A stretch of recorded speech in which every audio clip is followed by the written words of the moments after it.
7 Stoic questions to ask yourself every evening in 2026. The night is not meant for sleep alone. For thousands of years, before the world grew loud with screens and notifications and the endless noise of other people's opinions, the night was sacred. It was the hour the philosopher returned to himself, the hour the warrior reviewed his battlefield, the hour the Stoic sat in silence and asked the one question that most people are too afraid to face. Who did I become today? Not what did you accomplish, not how much money did you make, not how many people liked your post or validated your worth with a double tap on a glowing screen. Who did you become? Marcus Aurelius, the most powerful man on earth, emperor of Rome, commander of armies, before he closed his eyes each night, he opened his journal and he interrogated himself. Not gently, not softly, he cut straight to the bone. He wrote things like, "You have power over your mind, not outside events. Realize this, and you will find strength." But those words didn't come from comfort. They came from nights of self-examination, nights where he sat with his failures, his impulses, his weaknesses, and refused to lie to himself. This is the practice the Stoics called Vesper Examen, the evening examination. And in 2026, in a world designed to distract you, designed to keep you reactive, designed to make you feel like a passenger in your own life, this practice is not just ancient wisdom. It is psychological warfare against mediocrity. Tonight, we are going to walk through 7 Stoic questions, 7 doors you can open every single evening to forge the mind of a warrior, the discipline of a philosopher, and the emotional control of someone who cannot be broken by circumstance. These aren't soft questions. They aren't journaling prompts from a self-help book written by someone who has never suffered. These are questions that will make you uncomfortable, questions that will reveal things you've been hiding from yourself, questions that if you sit with them long enough will change who you are. Are you ready to face yourself? Then let's begin. Part 1. Why the evening is the most important hour of your day. Most people treat the evening like a garbage dump. You throw everything in, the bad decisions, the wasted hours, the conversations you shouldn't have had, the food you shouldn't have eaten, the anger you expressed, the courage you didn't. And then you close the lid, turn on Netflix, and try to forget it ever happened. And then you wonder why you wake up the same person tomorrow. Here's the Stoic truth. What you don't examine, you repeat. The brain is a pattern recognition machine. It is not a moral compass. It does not automatically course correct. It does not grow wiser simply because the sun rises again.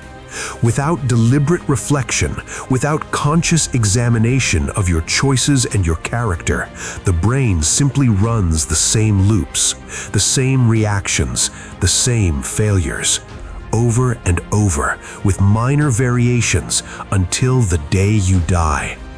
Seneca, one of the most brutally honest Stoic philosophers, a man who lived in the court of a tyrant, who had wealth and poverty, who faced exile and the threat of death, Seneca wrote in his letters, "Omnia aliena sunt, tempus tantum nostrum est." Everything is alien to us. Time alone is ours. And what you do with the final hour of your day is the truest measure of how seriously you take that truth. The morning belongs to intention. You set your direction, you prepare your mind, you enter the world with purpose. But the evening belongs to truth. And truth is uncomfortable. Truth will show you the gap between who you intend to be and who you actually were today. Truth will show you the moment you chose comfort over courage, the moment you let someone else's opinion colonize your peace, the moment you reached for your phone instead of sitting with the discomfort your soul was trying to teach you something through. The Stoics understood that the human mind, left unexamined, drifts toward what is easy, pleasurable, and safe. It is only through the disciplined practice of self-interrogation, not self-criticism, not self-punishment, but honest, unflinching examination that a person begins to close the gap between who they are and who they are capable of becoming. This is what Marcus Aurelius was doing every night. Not performing, not writing for an audience. He wrote the meditations for himself, private notes to his own soul, and in them you can see a man who was genuinely wrestling with his own nature. A man who got angry, who felt tempted by comfort, who struggled with the weight of leadership, who felt the pull of self-pity, and who, night after night, sat with those failures and asked, "How can I do better tomorrow?" That is the warrior's practice. Not the warrior who never falls, the warrior who gets up, who examines, who adjusts, who comes back stronger. Now, let's talk about the 7 questions that will build that warrior in you. Question 1. Did I live according to my values today, or did I betray them? This is the foundational question, the bedrock. Everything else rests on this, because here is a truth most people never confront. You have values, but you may not be living them. Almost everyone, if asked, can produce a list of things they claim to value: integrity, discipline, kindness, courage, hard work, family, truth. But values aren't what you say when someone asks. Values are what you do when no one is watching. Values are what you choose when the choice is hard. Values are revealed not in your declarations, but in your daily decisions, the small ones, the ones no one sees, the ones you make in the quiet moments when it would be very easy to take the shortcut.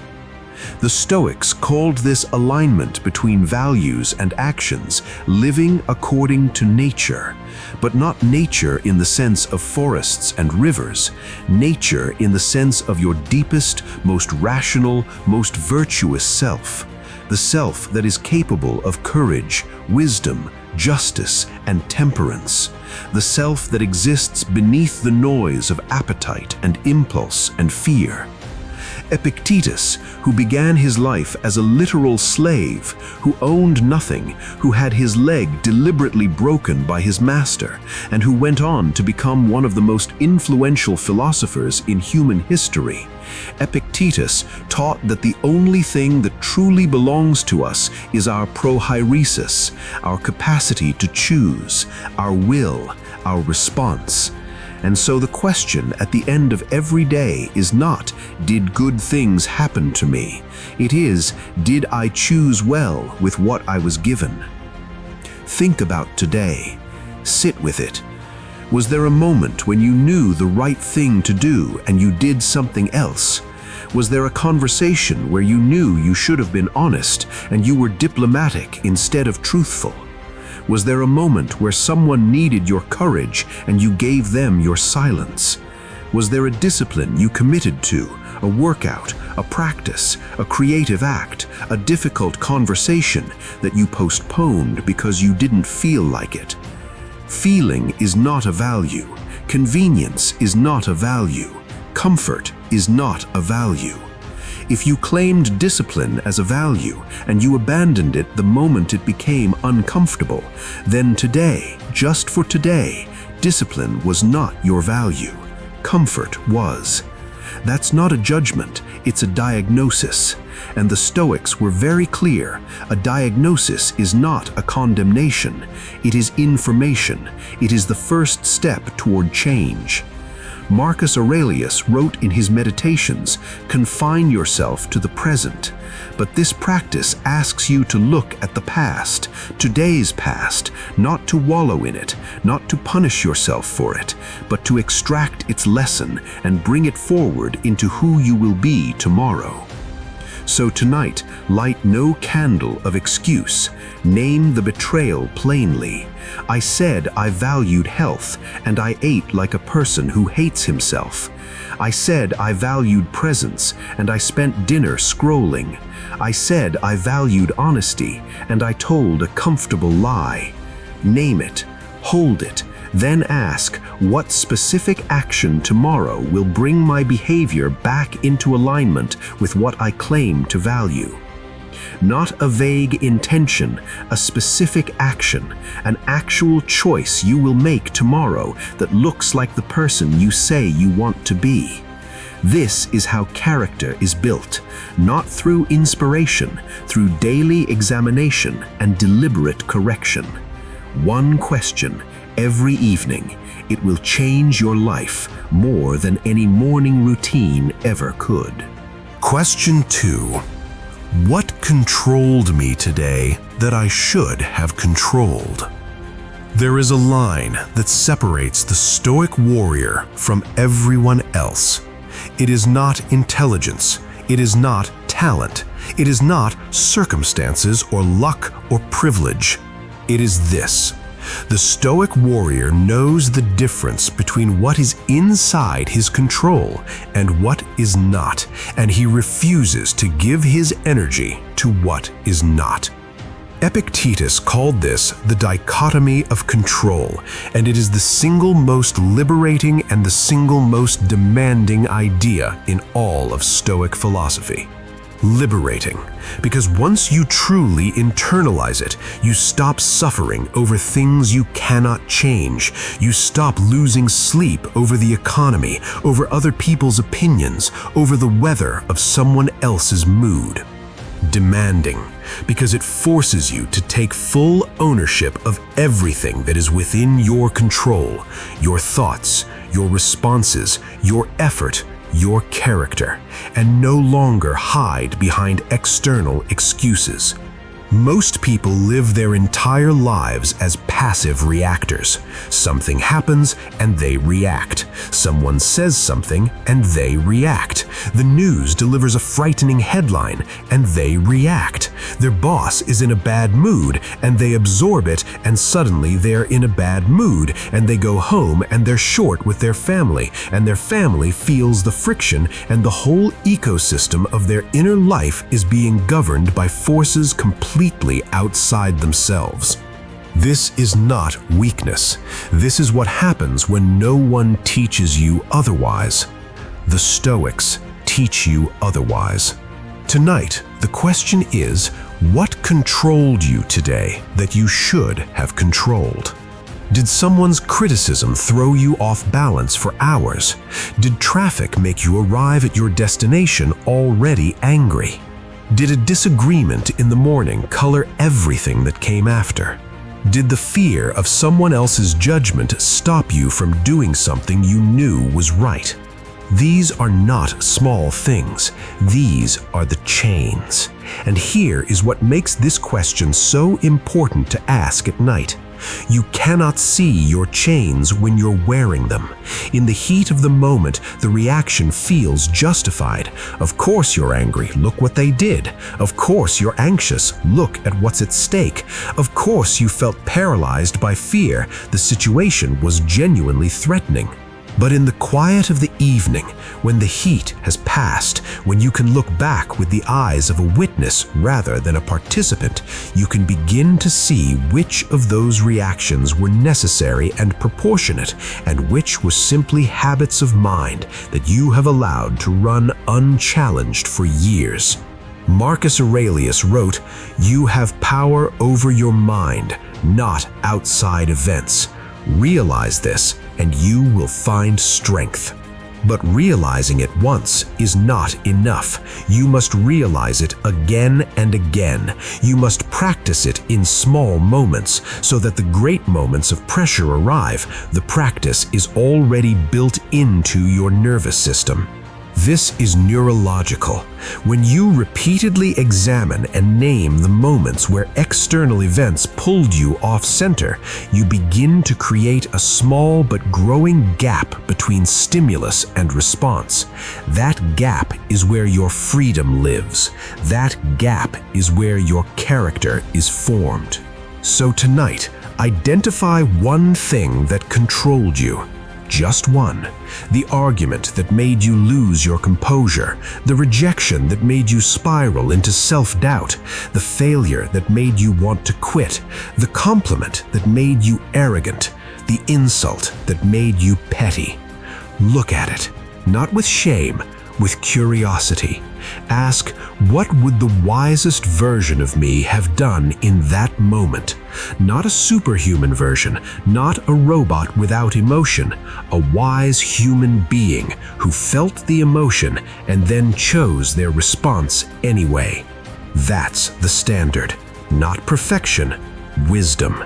And every time you ask this question, you train the mind to close that gap a little more, until one day the things that used to own you for hours begin to own you for minutes, then seconds, then not at all. That is the work, and the evening is where the work begins. Question 3. Did I use my time as if it were precious? Because it is. Seneca's most devastating work is not about ethics or logic or the nature of the cosmos. It is a short essay called On the Shortness of Life, and in it he opens with one of the most confrontational lines in the history of philosophy. It is not that we have a short time to live, but that we waste a great deal of it. Read that again, slowly.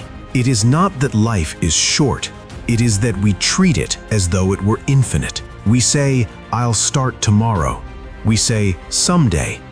We defer the hard work, the deep conversation, the life we actually want, and we fill the space with distraction, with content consumption, with the performance of busyness that produces nothing, with the numbing rituals that feel like rest but are actually slow erosions of everything we could be. Seneca goes on to say, people are frugal in guarding their personal property, but as soon as it comes to squandering time, they are most wasteful of the one thing in which it is right to be stingy. You would not hand a stranger your wallet, but you will hand a stranger an algorithm, a notification, a meaningless argument on the internet, hours of your life without a second thought. The Stoic Evening Examination asks you to become a steward of your time, not in a hustle culture, productivity-obsessed, optimize every minute way.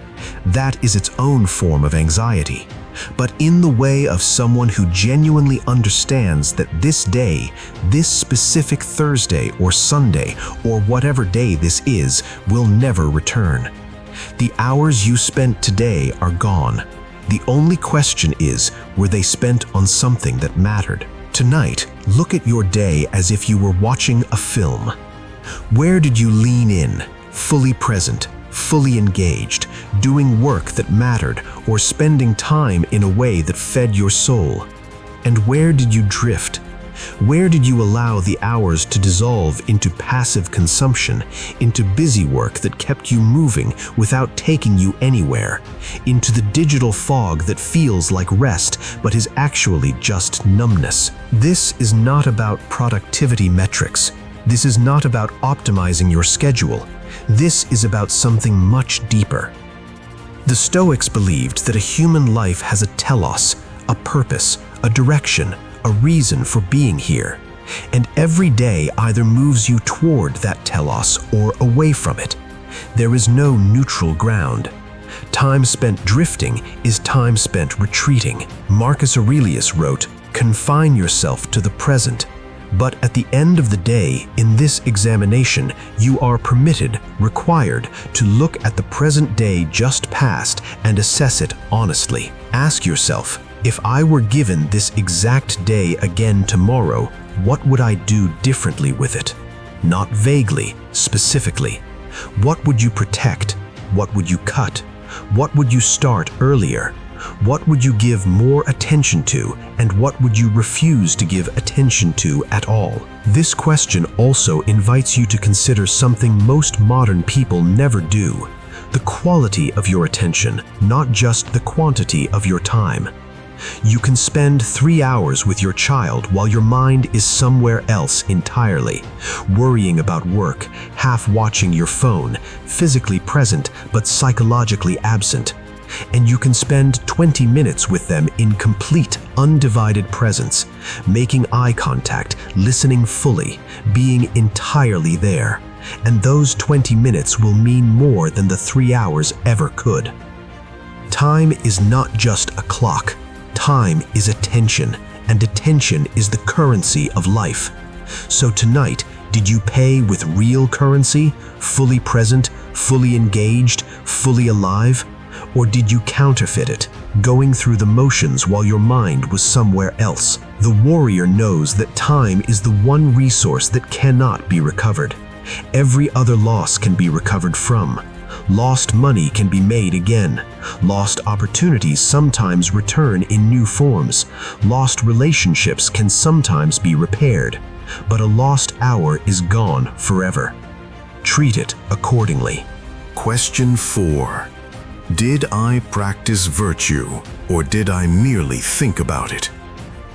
Here is the trap that destroys more potential than any external obstacle ever could. The trap of knowing without doing. In 2026, we are swimming, drowning in information. You can access in an hour more philosophical wisdom, more psychological insight, more practical guidance on how to live well than Seneca could have accessed in a lifetime. You can listen to podcasts about discipline while lying in bed. You can watch videos about courage while avoiding the thing you're afraid of. You can read books about Stoic philosophy and feel temporarily like a transformed person while making none of the changes the philosophy actually demands. The ancient Greeks had a word for this: akrasia, acting against your better knowledge, knowing what you should do and not doing it. And they considered it one of the greatest failures of the human character. Because wisdom that doesn't change your behavior is not wisdom, it is entertainment. Aristotle, who was not a Stoic but shared much of their concern for virtue, was very clear. Virtue is not a thought. Virtue is not a feeling. Virtue is not an identity you claim. Virtue is a practice. It is something you do, repeatedly, consistently, until it becomes not just a habit, but your nature. Question 5. Was I grateful, or was I merely existing? There is a disease of the modern mind that the Stoics would have diagnosed immediately if they could see us now.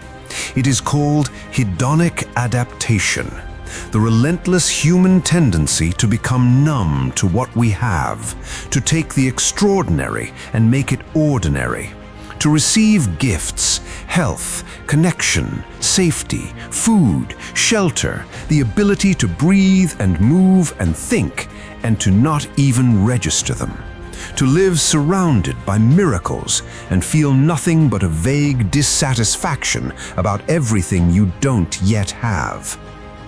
Marcus Aurelius was the emperor of Rome. He had more power, more wealth, more access to pleasure and comfort than almost any human being in history. And yet, his private journal, the Meditations, is filled with reminders to himself to be grateful, reminders to himself that his privilege was extraordinary, reminders to notice the small things, the light on the water, the warmth of friendship, the ability to eat simple food and find it good, This was not weakness. This was not sentimentality. This was a deliberate philosophical practice, what the Stoics called amor fati, the love of fate, the embrace of everything that exists in your life, including its difficulties, as worthy of your engagement. And it was paired with a practice you might find disturbing: negative visualization, the deliberate imagination of loss, sitting with the thought, not as anxiety, but as honest reckoning, that the people you love might one day be gone, that your health, which you currently take for granted, is temporary, that the life you have, which you sometimes view with such dissatisfaction, is something countless others would trade anything to possess. This is not pessimism. The Stoics were not pessimists. This is the practice of perception, of genuinely seeing your life rather than sleepwalking through it. Tonight, ask yourself, was I grateful today? Not in the performative way, not in the "let me list 5 things I'm grateful for" journaling exercise that becomes mechanical after 3 days, but genuinely. Did I pause at any point today and feel the weight of how extraordinary it is to be alive? Did I look at someone I love and feel it? Did I taste food and actually taste it? Did I move my body and feel the profound privilege of having a body that moves? Or did I spend the day cataloging deficits, measuring myself against people who have more, focusing on what was wrong rather than what was staggeringly right, treating the people I love as background scenery while I gave my full attention to problems and screens and anxieties? The Stoics understood something that modern neuroscience now confirms. The brain does not automatically register what it has. It automatically registers what it lacks. This is the negativity bias, an evolutionary inheritance that served our ancestors well on the savannah, but is poorly suited to a life where the threats are largely internal rather than external. The practice of gratitude, real gratitude, examined gratitude, not the hashtag version, is one of the most powerful cognitive tools available to a human being. It literally rewires neural pathways. It shifts the lens through which you perceive your experience. It does not change your circumstances, it changes your relationship to your circumstances. And that, as the Stoics would insist, is everything. There is also a deeper form of Stoic gratitude that goes beyond the pleasant things in your life. It extends even to the difficult things, to the losses that taught you something essential, to the failures that redirected you, to the people who challenged you and thereby strengthened you, to the pain that showed you where your character needed to grow. Amor fati, love your fate, not despite its hardships, including its hardships, because without them, you would not be who you are. And the person you are, with all your scars and struggles, is the only person through whom you can do the specific work you are here to do. Tonight, before you sleep, take 1 minute, just one, and find something real to be grateful for. Not something you're supposed to be grateful for, something that when you actually think about it, genuinely moves you. Something that makes you aware that to be alive right now, in this body, in this life, with these people, is a profound and unrepeatable gift. Hold that for a moment. That is not sentimentality. That is sanity. Question 6. Did I allow something outside my control to rob me of my peace? We have to return to this theme because it is perhaps the most important and the most difficult of all Stoic practices, and it has a specific evening dimension that we haven't fully explored yet. The daytime version of this practice is about responding wisely to events as they happen, catching yourself before the reaction becomes a storm. But the evening version is about something more insidious, what you carry to bed. Because most people don't just react to their day, they ruminate on it, they replay it, they go over the argument again and again, constructing better comebacks they'll never give.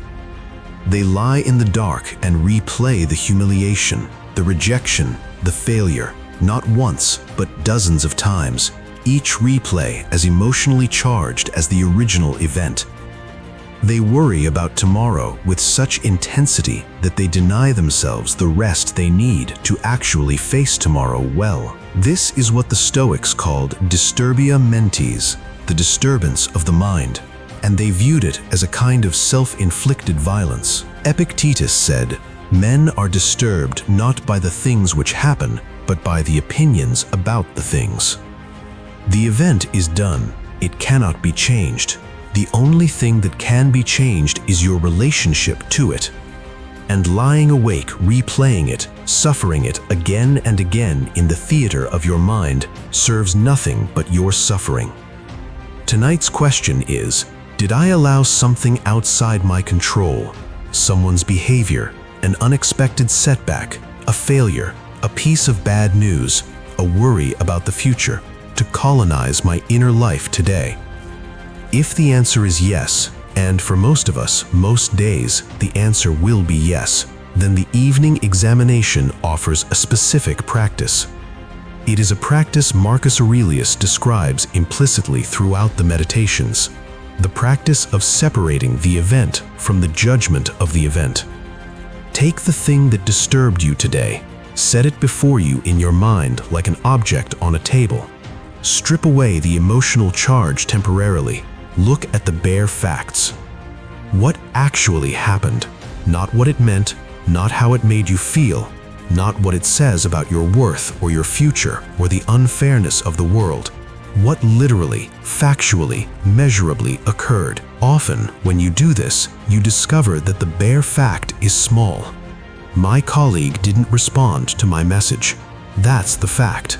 What you built on top of that fact: they don't respect me, this project is failing, I'm not good enough, nothing I do works. That entire structure is not fact. That is interpretation. That is the mind's habit of catastrophizing, of making meaning from ambiguity, of treating uncertainty as threat. Once you separate the fact from the interpretation, you can ask, is my interpretation useful? Is it accurate? Is it the only possible interpretation? What would the wisest person I know conclude about this situation? This is not toxic positivity. You're not required to conclude that everything is fine when it isn't. Sometimes the interpretation is accurate. Sometimes the thing really is bad. But even then, even when the loss is real, when the failure is genuine, when the threat is legitimate, the Stoic practice asks, what part of this is within my control? What can I actually do about it? And for what is outside my control, what is the most intelligent relationship I can have with it? Because acceptance is not defeat. Acceptance is the beginning of effective action. You cannot solve a problem while you are in a panic about it. You cannot respond wisely while you are consumed by the emotional storm. The Stoic practice of releasing what is outside your control is not resignation.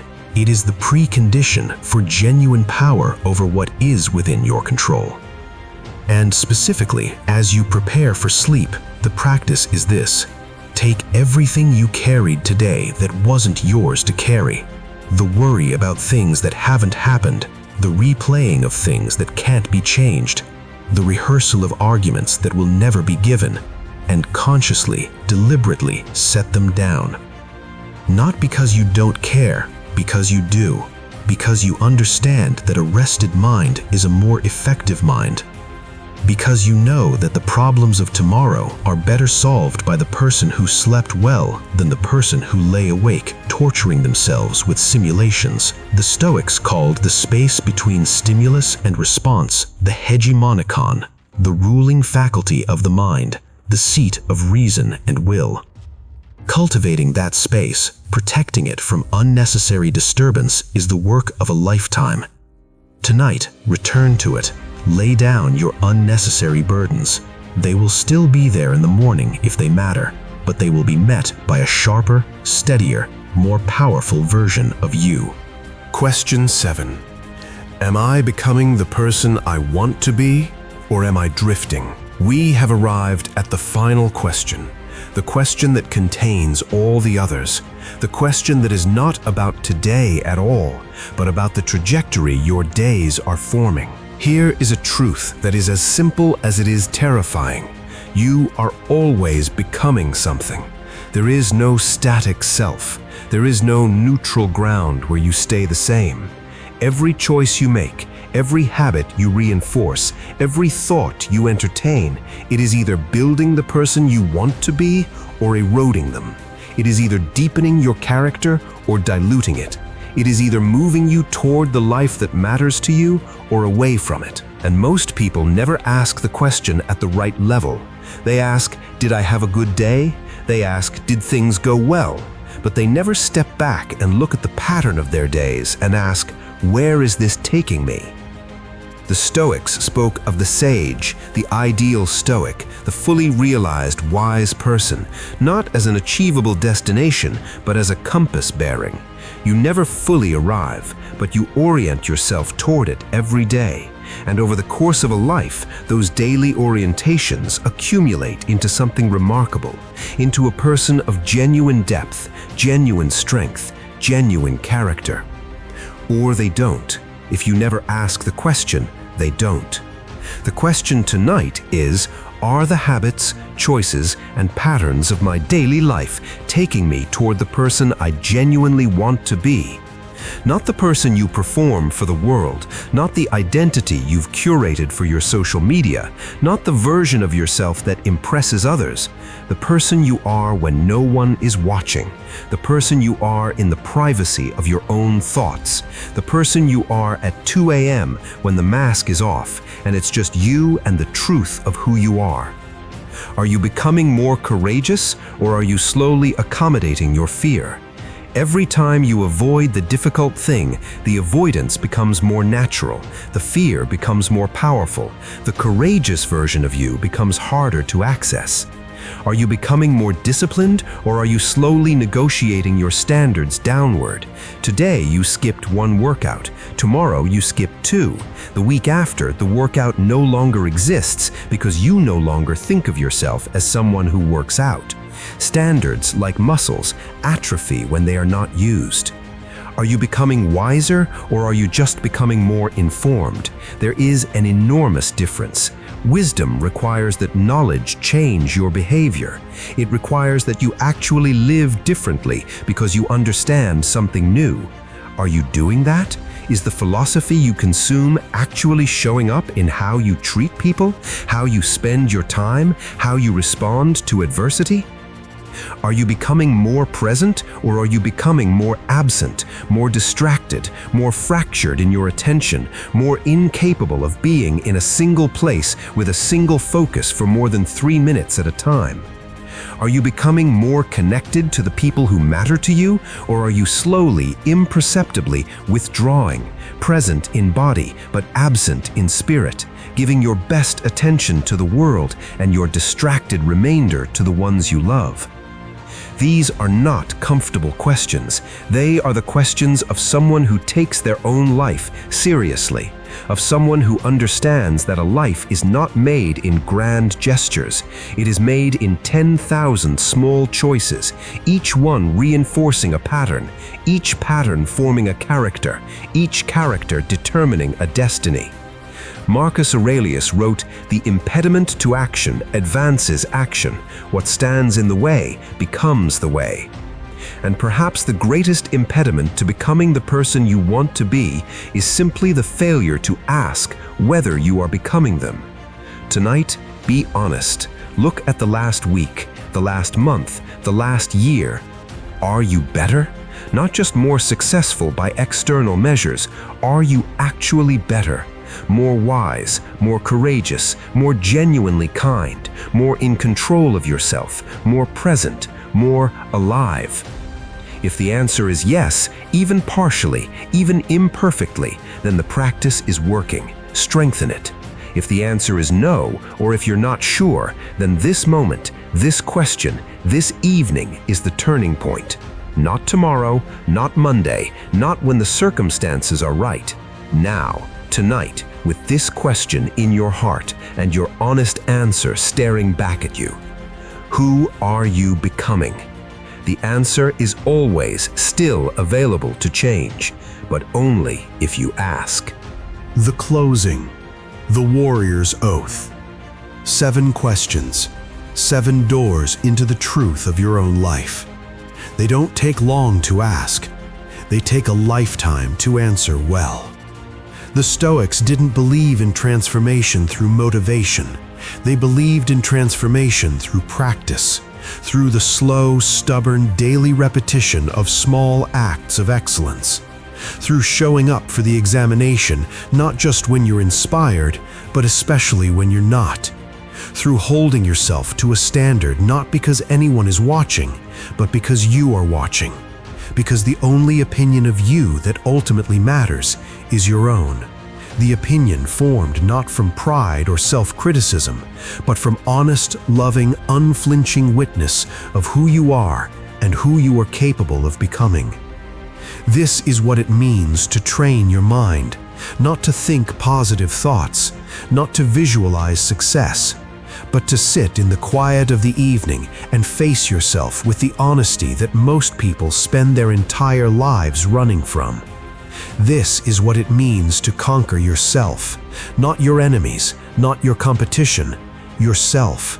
The impulses, the fears, the habits, the comfortable lies, those are the only battles that ultimately matter. And this practice, these questions, this discipline of the evening, this is how you become, over time, someone who cannot be broken. Not because nothing will hurt you, but because you will have built the kind of character that can endure, adapt, and emerge from any experience with your integrity intact. Marcus Aurelius ended one of his most famous passages with these words: "The mind adapts and converts to its own purposes the obstacle to our acting. The impediment to action advances action. What stands in the way becomes the way." Your life, with all its difficulty, all its uncertainty, all its daily failures and imperfections, is not standing in the way of your becoming. Your life is the way. Every frustration is a teacher. Every failure is a curriculum. Every evening of honest self-examination is one more stone laid in the foundation of an extraordinary life. 7 questions, every evening, starting tonight. You know what they are now. Use them. Train your mind. Conquer yourself. This is Mental Spartan. The 7 questions. Summary. 1. Did I live according to my values today, or did I betray them? 2. What controlled me today that I should have controlled? 3. Did I use my time as if it were precious, because it is? 4. Did I practice virtue, or did I merely think about it? 5. Was I grateful, or was I merely existing? 6. Did I allow something outside my control to rob me of my peace? 7. Am I becoming the person I want to be, or am I drifting? Mental Spartan. Ancient Stoic philosophy meets modern warrior mindset. Train your mind. Conquer yourself.